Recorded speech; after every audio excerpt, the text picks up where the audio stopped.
Olá, virtuosas!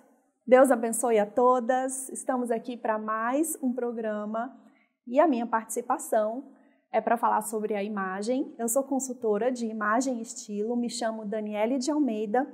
A minha missão, o meu trabalho é fazer com que a sua imagem se adeque ao estilo de vida que você tem, à sua personalidade e ao seu potencial. Porque com a imagem a gente também comunica, mesmo sem dizer nenhuma palavra. Então, nós precisamos nos atentar para ela. E hoje eu quero falar com vocês sobre cores. A cor ela tem um papel fundamental na composição do nosso look. Ela pode deixar a nossa aparência mais iluminada, a nossa aparência mais saudável, mas ela também pode nos deixar com cara de cansadas, ressaltar nossas olheiras e aqueles pontos que não devem ser ressaltados, como linhas de expressão ou algumas manchas, né? Então, a cor ela tem esse efeito. Nós precisamos selecionar muito bem e também ter o autoconhecimento para entender o que funciona e o que não funciona para a nossa beleza.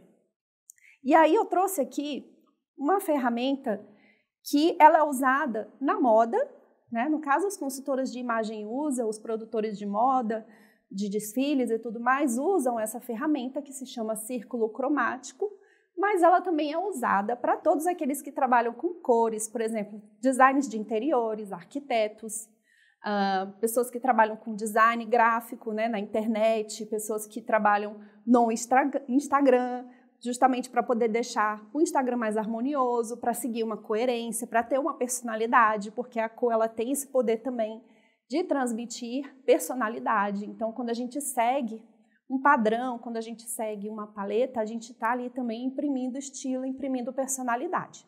Então, quero apresentar a vocês o círculo cromático. E para que vocês entendam também, além do que serve, como ele pode ser usado no nosso benefício, né, na nossa imagem. Então, nós temos 4 tipos de combinações de cores. Primeiro, quero falar sobre a combinação monocromática. A combinação monocromática, como o próprio nome sugere, é quando nós fazemos uma composição de uma cor só. E pode ser uma peça única ou você pode fazer um conjunto, por exemplo, usando a cor vermelha. Então, eu coloco todo o look de uma cor só. Mas eu também posso variar os tons daquela cor. Então, eu posso colocar aqui um tom de vermelho mais vibrante, de repente combinando com um tom de vermelho mais fechado. Não deixa de ser uma combinação monocromática, porque é a mesma cor, porém variando os tons. E assim a gente pode fazer com as outras cores, né? Eu pego aqui um verde mais pigmentado, com um verde mais suave, um amarelo mais vibrante, com um amarelo mais opaco, sempre repetindo a mesma cor, variando os tons, ou repetindo também os tons da mesma cor, tá? Então, é a harmonia, nós chamamos, monocromática. Uma outra opção é você fazer a combinação de 2 cores. E aí tem 2 tipos de harmonia. A harmonia complementar, que é quando a gente usa cores opostas no círculo cromático, e a harmonia análoga, que é quando a gente usa cores que estão lado a lado no círculo, tá? Então, na combinação análoga, tem menos impacto visual, porque as cores que estão lado a lado, elas têm semelhanças, né? Elas não estão ali localizadas lado a lado no acaso. Elas estão lado a lado porque elas têm uma semelhança na sua composição. Então, quando eu faço essa harmonia análoga, eu não estou causando tanto impacto. E aí, as pessoas que não têm aquele estilo criativo ou que realmente são pessoas mais discretas, vão gostar desse tipo de harmonia, porque ela é mais tranquila de se fazer. Então, um exemplo. Eu posso colocar uma blusa rosa com uma saia lilás. Ou colocar uma calça verde com uma blusa azul, tá? Verde, eu apontei para cá, mas na verdade é porque esse daqui também é verde. Então, um verde com azul, tá? Eu posso fazer uma combinação de um vestido, talvez um vestido laranja, que é uma peça única. E aí colocar o amarelo nos meus acessórios, né? Colocar uma sandália amarela ou uma bolsa amarela. Eu também vou estar fazendo uma combinação análoga. essa combinação ela pode se estender nas peças que você está usando, mas também na combinação dos acessórios, que assim você sai de só usar acessórios neutros, né? Justamente tem gente que tem muita resistência com acessório de cor por não saber usar essa ferramenta. Então, entendendo o que combina com o que, você pode também usar um pouco mais nos acessórios e não ficar sempre naquela dos acessórios neutros, né? Naquela mesmice, e trazer um pouco mais de personalidade para o seu visual. E tem também a outra combinação de duas cores que eu mencionei, que é a complementar. A combinação complementar é quando a gente pega cores opostas num círculo cromático. Por exemplo, o roxo com o amarelo. E eu posso colocar na minha roupa, né? Parte de cima roxa, parte de baixo amarelo, mas eu também posso colocar nos acessórios. Um macacão ou um vestido amarelo com o sapato roxo ou a bolsa roxa. Só que essa combinação, por serem justamente cores bem diferentes, elas estão opostas no círculo, elas causam um pouco mais de impacto, talvez uma estranheza no começo, né? Então você tenta ver se realmente entra no seu estilo esse tipo de combinação mais ousada de fazer com cores opostas. Pode ser que não e tá tudo bem.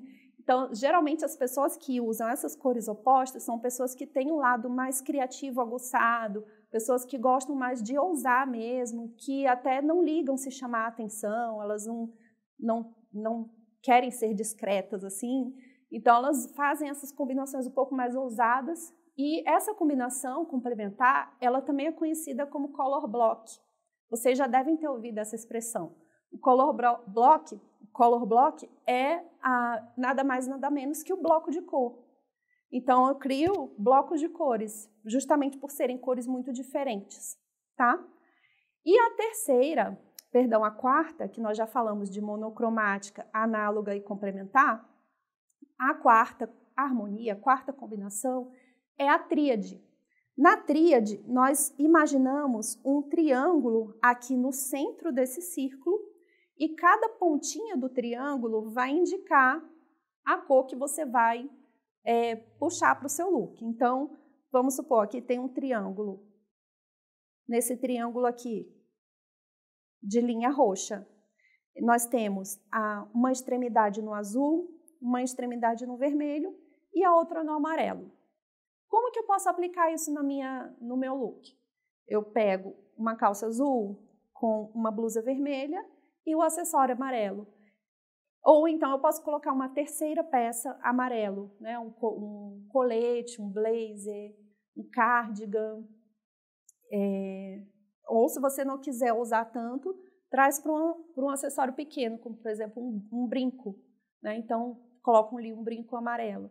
Uma outra opção que pode fazer também é verde, roxo e vermelho.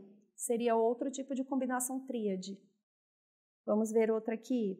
Ó, rosa, amarelo e verde. Outro tipo de combinação. Aí você vai distribuindo, né, de acordo com o que você tem aí no seu acervo. Se é em peças de roupa ou se é em acessórios. Ou até mesmo começar a usar e adquirir acessórios de mais cores. E assim você experimentar todas essas harmonias. Certamente, nos próximos programas, eu vou mencionar o círculo cromático outras vezes, porque isso é coisa que a gente precisa repetir, né? E quanto mais a gente aprende, quanto mais a gente ouve, mais a gente se sente à vontade com aquele assunto, né? Mais vontade a gente tem de aplicar. Então, inicialmente, essa é a introdução que eu gostaria de trazer para vocês sobre o círculo cromático. Essa ferramenta maravilhosa que serve para harmonizar cores em tudo, como eu já falei, na nossa imagem, na decoração, seja decoração da sua casa, seja decoração se você trabalha com gravação, com fotos de cenários, né? Harmonia de cores de cenários, harmonia de cores de festas, se você quiser trazer mais a personalidade para a sua festa. E no design, né? No Instagram, nos sites. Então, essa ferramenta aqui ela é um excelente guia. Não tem como você errar se você se basear por ela. Então, é esse o ensinamento que eu queria deixar hoje. Eu já espero que vocês comecem a aplicar alguma dessas 4 harmonias, alguma dessas 4 combinações e marca aí o Virtuosas, envia para a gente poder compartilhar aqui. Um beijo e até o próximo programa. E assim como a Dani vem nos ensinando até agora como estarmos arrumadas e bonitas para estar na presença do Senhor, eu conheço uma mulher que se arrumou lindamente para estar na presença de um rei. E essa mulher é a Esther. E por isso, hoje eu trouxe um livro maravilhoso do pastor Emílio Garofalo chamado Esther na Casa da Pérsia e a Vida Cristã no Egito Secular. E nessa obra, né, como o título já traz, né, ele vai falar sobre a história de Esther, né, e junto com isso ele vai trazer alguns pontos, e um deles que é super legal é que ele vai fazer uma similaridade entre a história de Esther com a nossa história, que mesmo em épocas, contextos diferentes, existem algumas ligações em alguns pontos entre essas duas histórias. E ele vai trazer essa questão também é muito legal, e também ele vai trazer uma outra que é muito interessante e que muitos cristãos, eles ficam se perguntando, né, quando eles leem a história, né, da Esther na Bíblia, que é a seguinte, Deus, como é que Deus estava lá? Porque, não sei se vocês se lembram, mas na história de Esther, o nome de Deus não é mencionado diretamente. Então, muitos cristãos têm essa estranheza, né, quando eles leem o livro de Esther, em não ter o nome do nosso Deus mencionado nele, mesmo ele tendo uma presença. Então, o pastor Emílio também vai destrinchar toda essa questão, que também é muito legal. E aí eu vou ler um trechinho desse livro para vocês poderem ficar com gostinho de quero mais. Essa é uma história que precisamos conhecer melhor. Ela serve de espelho ao nos expor e de luz ao nos direcionar. É importante olhar para trás e lembrar das histórias de nosso povo. Se o povo de Deus vai permanecer fiel, ele precisa olhar para trás na nossa história e confiar que o Deus que os livrou no passado irá livrá-los novamente. E eu espero que vocês tenham gostado dessa indicação, eu espero que vocês leiam e se deleitem. E uma diquinha, enquanto vocês estiverem lendo esse livro, a cada capítulo que ele vai falando, né, sobre os capítulos da Bíblia, vocês fiquem com a Bíblia em mãos no livro de Esther e no outro lado com esse livro, que aí vai ajudar vocês. Vocês também podem fazer anotações muito legais para poder ajudar vocês a se aprofundarem, né, no livro de Esther. E eu espero que vocês tenham gostado dessa dica e dessa sugestão. Tchau, tchau!